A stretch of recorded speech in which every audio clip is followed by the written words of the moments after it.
Welcome to the Profit Talks podcast, hosted by the Orange County Inland Empire SBDC Network, funded in part by the U.S. Small Business Administration and the California Office of the Small Business Advocate.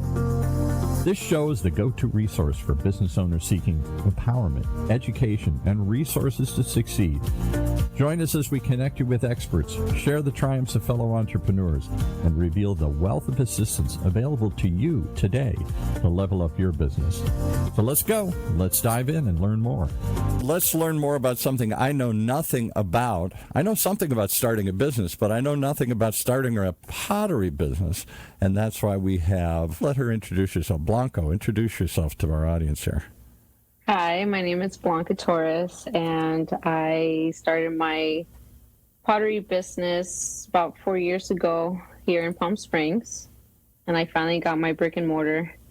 And we're going to talk all about that from every angle, because I'm surprised a little bit. We've talked about this beforehand. I assumed you were an artist. You've got a little, what do they call the little table, and you turn it around. With and the wheel. Your hand making pottery since you were a little kid. And this goes back to your heritage, and your grandmother taught you how to do this. And I'm waiting for this big story, and you're like, no, you were what? A medical?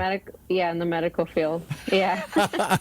So how do you move from medical to making or to pottery? Yeah, I've always loved the medical field, but I always knew I wanted to start my own business too. And so the pandemic happened, and of course, a lot of jobs were being lost. And I actually had gone to maternity leave that same year too. So from there, we went up in the cabins in the mountains, and my husband found a pottery studio. So we want to go check it out. Had you ever done pottery? Were you interested in pottery? That was my first time actually walking into a pottery studio. I know there was ceramic class in high schools, but I never took it. Okay. So he took the kids, and the next day I went with him to go pick up what they had done, and I loved it. From there, I just wanted to look more into it and see, okay, what's this about? And I started contacting studio owners and just asking them, how do you get started with this? What do you do? Do you have to make this on the wheel, or where do you go from here? And obviously they told me, no, we just go with the supplier. The supplier they have molded pieces already ready to paint. And yeah, so little by little, I had mentors for studio owners as well. So were you looking to have a business, or were you just stumble upon this and said this could be a business? Yeah, I stumbled upon it, and I was like, this could be a business. We don't have this in the Palm Springs area. From there, once I started looking into it, I decided to start as a mobile vendor.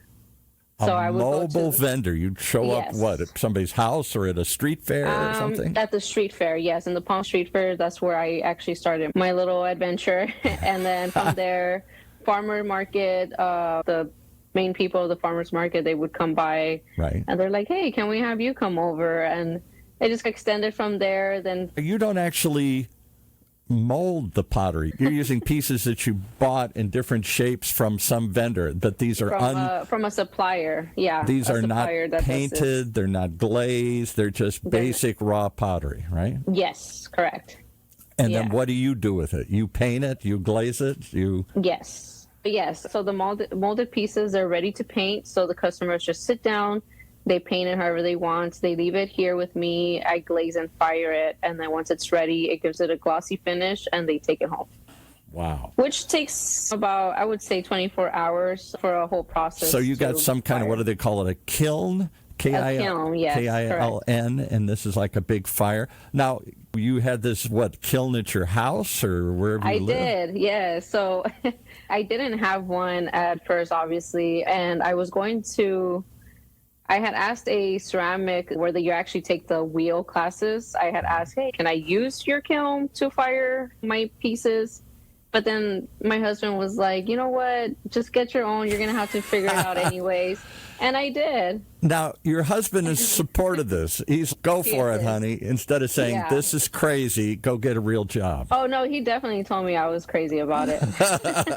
But he supported it anyways. All right. And what does he do? He went along with it. What does he do for a living? He does construction. All right. So this is not, neither of you sound like artistic people here who No. No, not at all.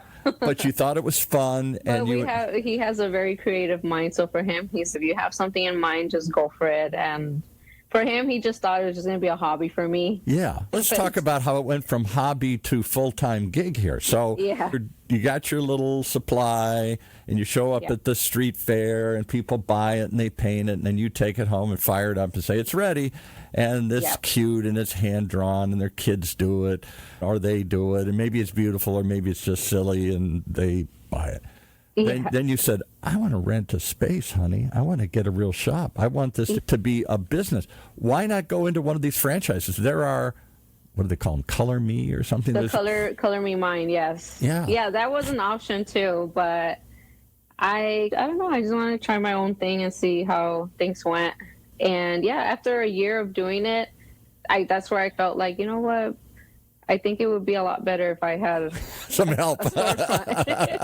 So I started looking into it, and my supplier was the one who told me, like, oh, you might have something that's called SBDC. And because what do you know about renting or finding a building? I knew nothing about business either. What do you know about getting a business license and all the other things you got to do to open a real storefront and to decorate it and to design it and to figure out how to market it, so I don't just get this beautiful store and then sit there and wait for somebody that comes in and they never do. Exactly, yeah. That led you to the SBDC, Small Business Development Center. You went to the one out there in the Coachella Valley? Correct. And they signed you to who? Lupe somebody? Lupe. What's her last name? Ramos. Lupe Ramos, yes. All right. What did she say? She said, this is crazy. No, I'm going to be your consultant. Don't do this. She just dived in with me. She's like, all right, what do you got? And what do you want to do? Yeah. That's what I always find amazing, because there's over 100 consultants in the network. I do some consulting and podcasting occasionally. I bet there isn't one that ever opened a pottery shop before here.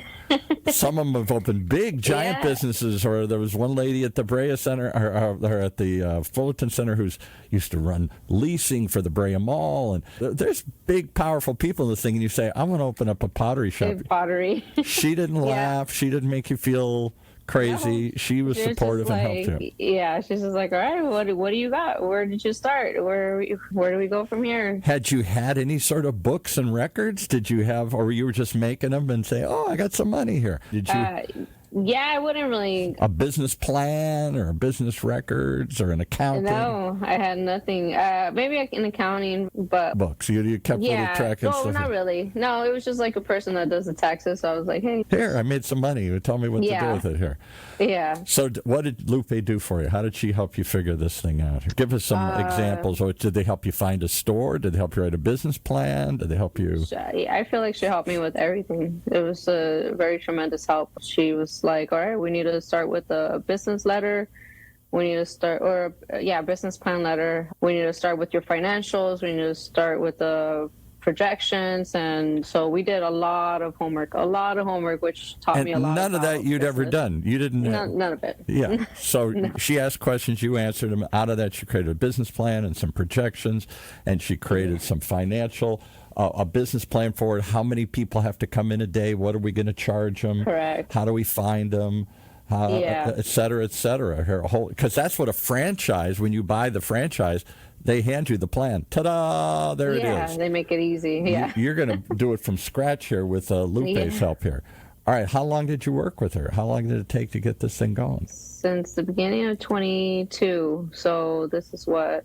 24, yeah. Like 24, almost 3 years then, yeah. Wow, so you're still doing it at the street fairs and stuff, but your dream is to get a real business going out of this and do full time. This is your gig. Yeah, yes, that was my goal. And I once I was enjoying doing the street fair and everything, and that's when I started realizing, and then a lot of people started complimenting and just reacting very good to it. They're like, we don't have this out here. This is amazing. How cool is this? So I'd love to do this. That encouraged me to want to, like, you know what?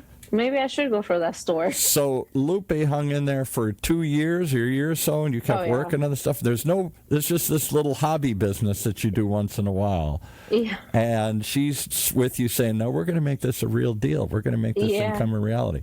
So they help you find a spot? Did they help you negotiate the lease? Did they help you? Yes. Yeah. What does the landlord say when he walks in? You say, I want to do a thing. He says, are you nuts? Have you ever done this before? He loved the idea. His wife did pottery as well. So he said, no, this is great. Yeah. Wow. I'm thinking everybody's going to keep trying to talk you out of this. I know, yeah. But a lot of people were surprised on what I wanted to do. And some of them didn't know what that was. And so even when I go to the bank or try to go here or there. They don't say, oh, we got another one. A restaurant, I know what it is. A pottery business, I have no clue. Yeah, so they're like, what is that? And yeah.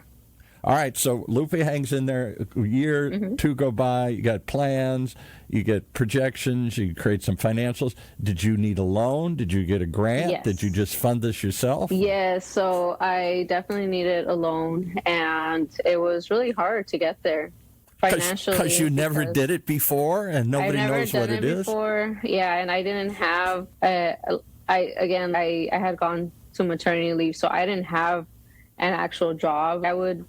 Give me a loan. I've never done this, and I don't have a job right now, but give me some money here. Yeah. So I was like, how am I going to prove to you guys that I'm making money? I am making money. It's just not. Yeah, it's all cash business that I do on the weekend here and stuff. But thankfully, I did have a breakthrough where my daughter's school, they asked me if I could do ceramic instructions after school. Suddenly you're a ceramic instructor. You didn't even know what it was a year or two ago. Now you're teaching. Yeah. Okay. Yeah. All right, so now you got some validity and everything here, and she helped you. Did the SBDC help you find a loan or get a grant, or what did they help you do? Yes, she did. Yeah, she helped me. She set me up with a few options and to see who can accept me, and fortunately we were able to find that company. And once I found the place, because that's what she told me too. She was like, find the place first too. And so we had a couple of options, and we finally went with one. And then I was like, I think I'm ready. So then I want to go sign that. And you don't have to give me exact numbers, but I just want to get a ballpark. Is this a $50,000 loan, a $100,000 loan, a $10,000 loan? I don't know, whatever this is. $1 million loan? Yeah, I could have done a little more higher, but yeah, it was around 50. Okay, that's what I'm guessing. And that's enough to what? Buy some supplies and sign the lease and first and last month and some other things here and buy a sign for outside and put some. Correct, yeah. And you bought your own kiln? That can't be easy putting that in a store because it's fire. Well, so I had to get another kiln, more bigger. So now I have two kilns. So I definitely had to get the tables, the chairs, the shelves, everything. And enough cash to hang in there and survive. All right, and when did it open the doors? When did it premiere? October 11th was my soft opening. Okay. And now here we are. Is that like a month or two ago? About a month ago, yeah. So what's it like? Are people walking in the door? Are they responding? Are you still waiting to get the word out? They are. And at first it was, people were very interested. They were very curious, and they walked in. And I was setting up events as well to attract people in. And then it just slowed down. It just got quiet. But then little by little, as I kept, doing the social media or Google ads or newspapers and all that, people started hearing more about it. So then, and who comes in? Oh, go ahead. Yeah. Yeah. Now you see people, maybe a few here and there, coming in during the week now.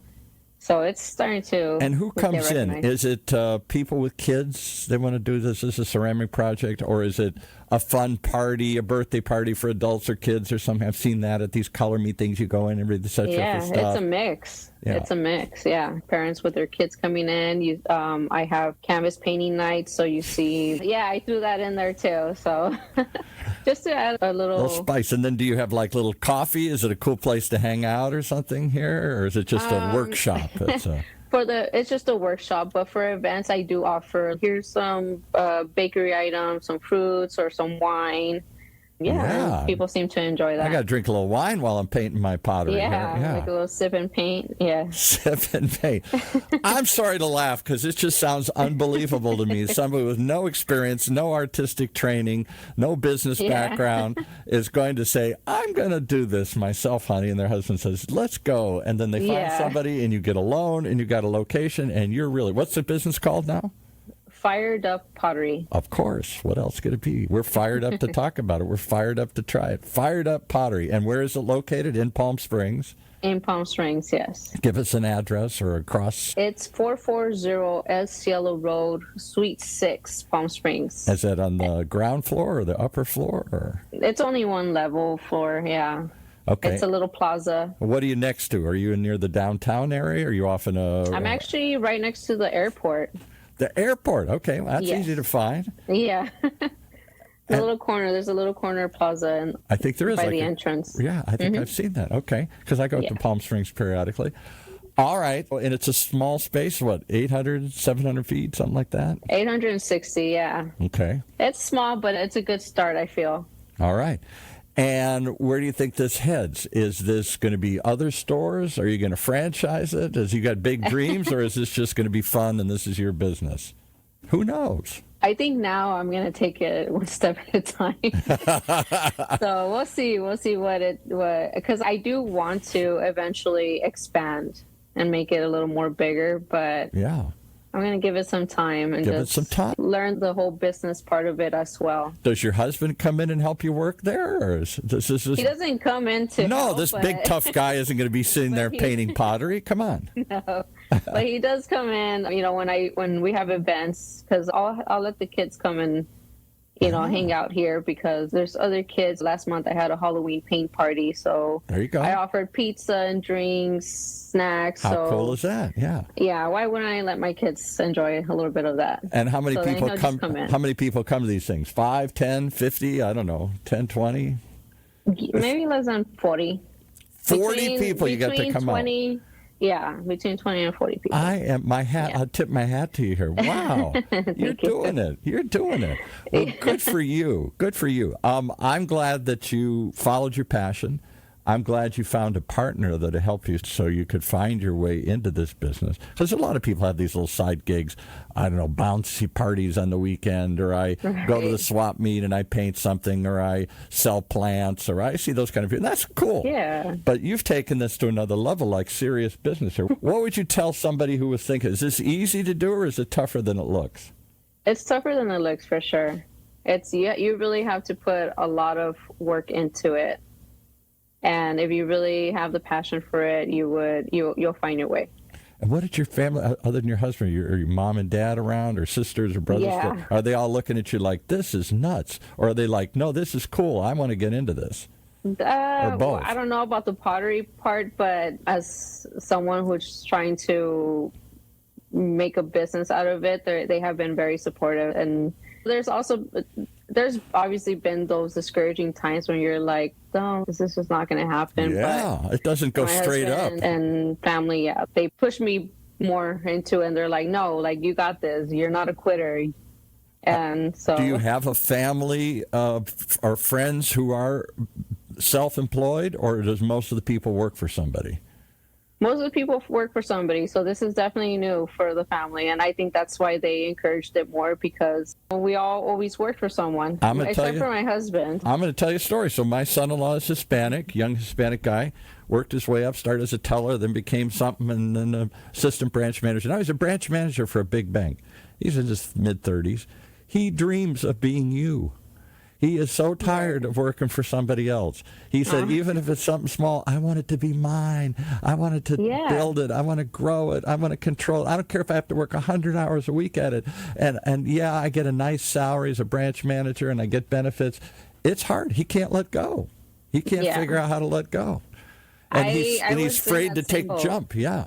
Yeah, when I was doing the medical field, you get comfortable because you're already making money. So I think the pandemic, unfortunately, it was a sad time, but I feel like it was also a blessing because it really gave me that push to be like, all right, you don't have an excuse now. You don't have a job, so get started on that business. There you go. And And even with no background, no experience, you don't have $1 million sitting in the bank and all that stuff here, you figured out a way to do it. That is an incredible tale here.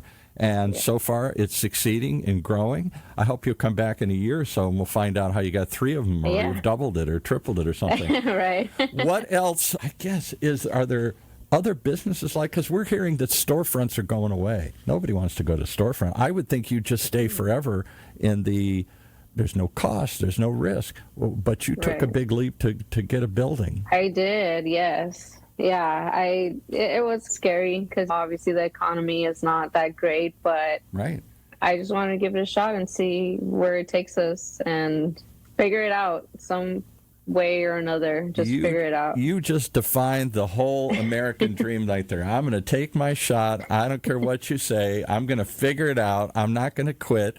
And by God, I'm going to make a success of it. I have no doubt that you will. I can just tell. I feel like I'm very stubborn on that too. Where it's like when I have my mindset on something, it's no, like I'm going to do this. And even though, there's been like comments of, are you sure the economy's not that great or whatever? And I'm just like, no, I'm going to do it. I'm a lot older than you are. I grew up in the Midwest, and everybody I knew worked for somebody. And your dream was to get a good job and to hold on to it. And when I went out on my own, everybody said, are you nuts? Are you crazy? Blah, blah, blah. Yeah. And I went to a party years ago back at a family event, and somebody came up to me and said, you're that crazy guy who works for yourself, aren't you? I said, yeah.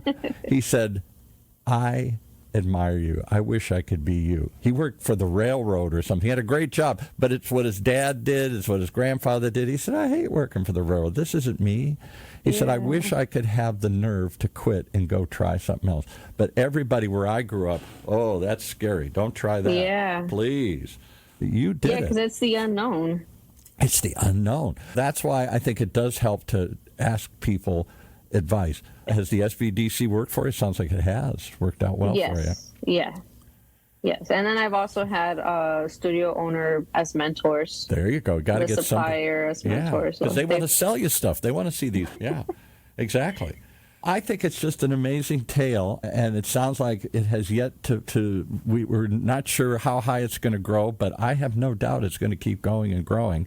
And it sounds like a cool idea. I would come out, and I'm terrible at art. I can't draw anything. I would look stupid. Do people feel stupid when they just draw little stick figures or something in the pot? Or do they go, yeah, that's fun, or whatever? Yeah, a lot of them do come intimidated, and they're like, we're not artists or anything. And I'm like, you'll be surprised of how much creativity can come out of you. Yeah. And then do you ever see developing a line of pottery that you're going to design or that other people will sell? Maybe you could donate it to hospitals, or I can see all sorts of crazy things where real authentic pot, because all the pottery I see is just fake. It's Target. It's, it's just It doesn't look like it's pretty. It sits over there, but it doesn't have an emotional appeal to me here. Right. Yeah. This is a great way to gift someone.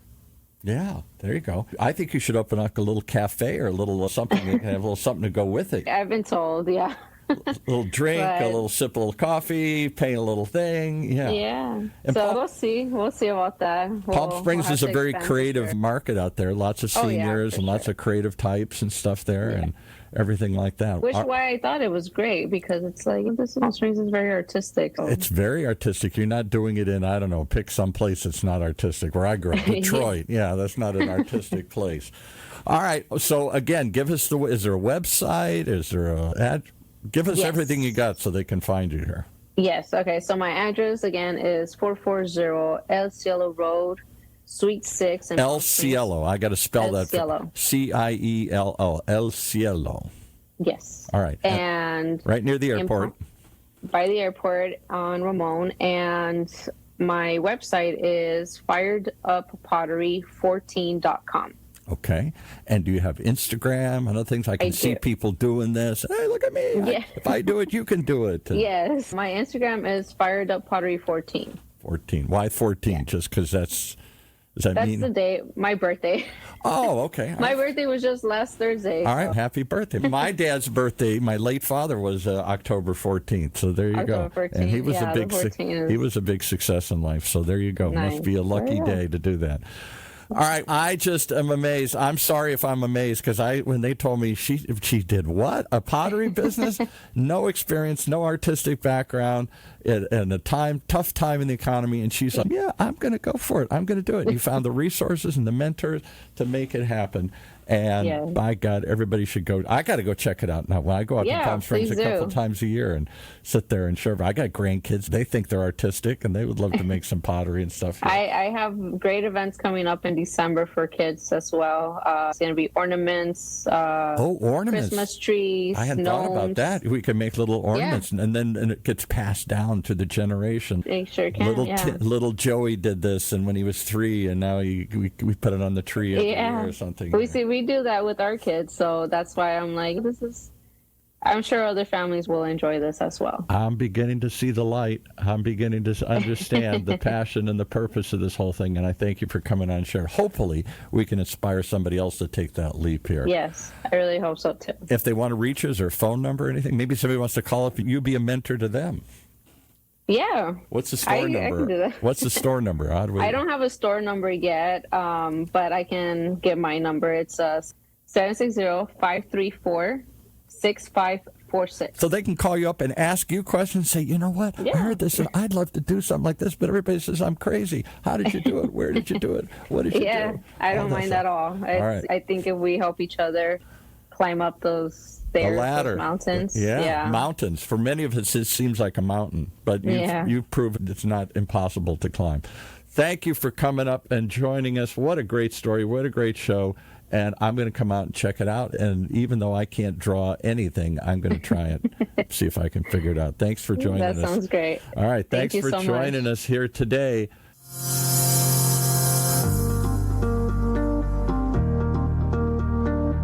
As we conclude another episode of the Profit Talks podcast, we hope we've empowered your entrepreneurial spirit. Reach out to us to connect with our experts, and let's take your business to the next level. Keep those dreams alive, keep pushing forward, and stay tuned for more.